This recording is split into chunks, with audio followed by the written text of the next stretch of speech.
नमस्कार, आप सभी का स्वागत है मेरे channel the mirror of truth पे। आज हम बात करेंगे फंगस के इंट्रोडक्शन के बारे में। वीडियो को शुरू करने से पहले चैनल को सब्सक्राइब करें और ज़्यादा से ज़्यादा इस वीडियो को शेयर करें। फंगस की बात करें या फंगी की बात करें तो ये एक तरीके का सूक्ष्मजीव होता है जिसकी स्टडी को माइकोलॉजी कहा जाता है। कैरेक्टरिस्टिक्स ऑफ फंगस की बात करें तो इनकी जो बॉडी है ये यूनिसेलुलर होते हैं, एक ही सेल से मिलके बने होते हैं, फिलामेंटस होते हैं।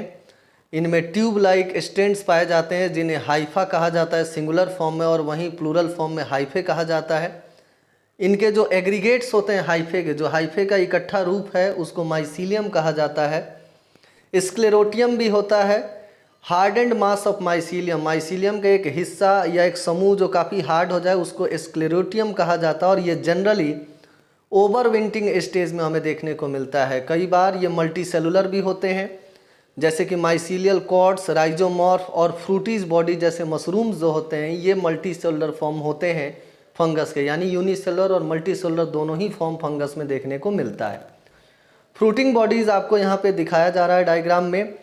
Both are composed of hyphae, आपको यहाँ पे हाइफे दिखाया गया है। ये एक एक हिस्सा जो है जो डाल की तरह निकला हुआ है इसी को हाइफा कहा जाता है, और इसको ग्रुप में हाइफे कहा जाता है, और इसी के पूरे समूह को माइसीलियम कहा जाता है।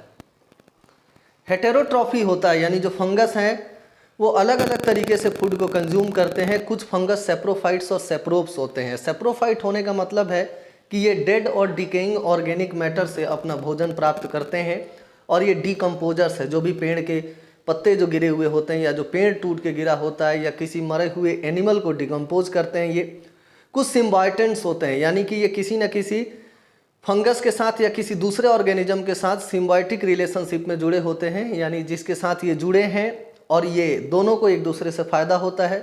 कुछ पैरासिटिक भी होते हैं जो किसी दूसरे लिविंग ऑर्गेनिज्म पे जाकर के जुड़ते हैं और वो दूसरा लिविंग ऑर्गेनिज्म उनके लिए होस्ट होता है, और ये उसी से अपने न्यूट्रिशन के लिए न्यूट्रिशनस प्रोडक्ट और शेल्टर दोनों को प्राप्त करते हैं। Parasite that cause diseases are called pathogens. वे पैरासाइट या वे फंगस जो पैरासिटिक रूप में रहते हैं वो ह्यूमन को या एनिमल को डिजीज कॉज कर सकते हैं, और इसी तरीके के फंगस को पैथोजेनिक फंगी कहा जाता है। हेटेरोट्रॉफिक बाई एब्जॉर्प्शन की बात करें तो fungi get carbon from organic sources. Fungi जो है वो ऑर्गेनिक सोर्सेज से कार्बन को प्राप्त करता है। जो हाइफल टिप्स होते हैं वो एंजाइम रिलीज करते हैं, और यह एंजाइमेटिक तरीके से सबस्ट्रेट को ब्रेक डाउन करते हैं और प्रोडक्ट डिफ्यूज़ हो जाता है हाइफे के अंदर। यहाँ आपको डायग्राम में दिखाया गया है कि न्यूक्लियस है जो यहाँ पे सेंटर में मौजूद है हाइफे के अंदर। प्रोडक्ट डिफ्यूज़ बैक, जो भी चीज़ यहाँ पे बनता है वो डिफ्यूज़ बैक होकर हाइफे के अंदर चला जाता है जो इस्तेमाल कर लिया जाता है, और यहाँ से जो टिप पार्ट से एंजाइम रिलीज़ होते हैं यही जो प्रोडक्ट होता है उसका एंजाइमेटिक ब्रेक डाउन करते हैं। यानी जो एंजाइम हाइफे के टिप से बाहर निकल रहे हैं जो रेड एरो में आपको दिखाई दे रहे हैं, ये प्रोडक्ट को तोड़ देते हैं, एंजाइमेटिक ब्रेक डाउन हो जाता है और इससे मिलता है एनर्जी, और वह एनर्जी जो है उसी टिप पार्ट से डिफ्यूज बैक यानी कि दोबारा से हाइफे में चला जाता है जो यूज़ कर लिया जाता है। हाइफे आपको दिखाया गया है, ये ट्यूबुलर होता है और ये चिटिन से मिलके बना होता है, ये हार्ड होता है। क्रॉस वॉल में फॉर्म कंपार्टमेंट, जब ये एक दूसरे से क्रॉस होता है तो इससे छोटे छोटे हिस्से बनते हैं जिन्हें कंपार्टमेंट्स कहते हैं। एंड ये मल्टी न्यूक्लिएट होता है, इसमें कई सारे न्यूक्लियस एक साथ हमें देखने को मिल सकता है, इसीलिए मल्टी न्यूक्लिएट फॉर्म के हाइफे फंगस में हमें देखने को मिलते हैं। एंड ग्रो एट टिप्स, जो इसका टिप पार्ट है, जो सबसे आगे का हिस्सा है, जो सबसे नुकीला पार्ट है, जो हमने पहले के डायग्राम में देखा था जहाँ से एंजाइम रिलीज हो रहा था, उस पार्ट से ये आगे की तरफ ग्रो करता है। इस तरीके का ग्रोथ हमें इसमें देखने को मिलता है। हाइफेल जो है वो हाइफे ग्रो करते हैं अपने टिप पार्ट से। माइसीलियम जो है वो एक्सटेंसिव फीडिंग वेब होते हैं हाइफे के, जो कई सारे हाइफे के समूह को माइसीलियम कहा जाता है, और ये फीडिंग वेब होते हैं, यानी किसी भी न्यूट्रिशन को गेन करने के लिए ये हाइफे का टिप पार्ट काफ़ी ज़रूरी होता है।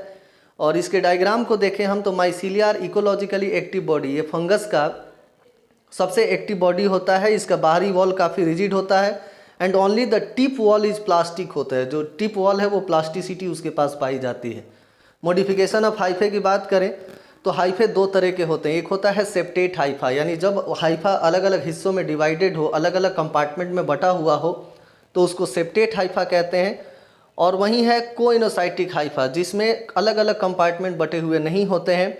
और तीसरा है हॉस्टोरिया, यानी जिसपे हॉस्टोरियम की तरह यानी फिंगर लाइक प्रोजेक्शंस बाहर की तरफ जिस हाइफे में हमें दिखाई दे उसको हम हॉस्टोरिया कहते हैं। फंगी जो हैं वो सेप्रोब्स होते हैं, डिकम्पोजर्स हैं। ये डेड और डिकेइंग ऑर्गेनिक मैटर से अपना फूड प्राप्त करते हैं।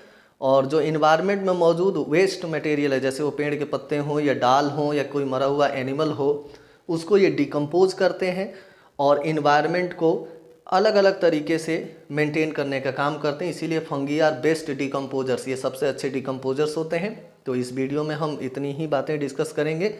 आने वाले वीडियो में हम फंगस के अलग अलग बारे में, अलग अलग डिजीज़ के बारे में डिस्कस करेंगे। अभी के लिए इतना ही, धन्यवाद।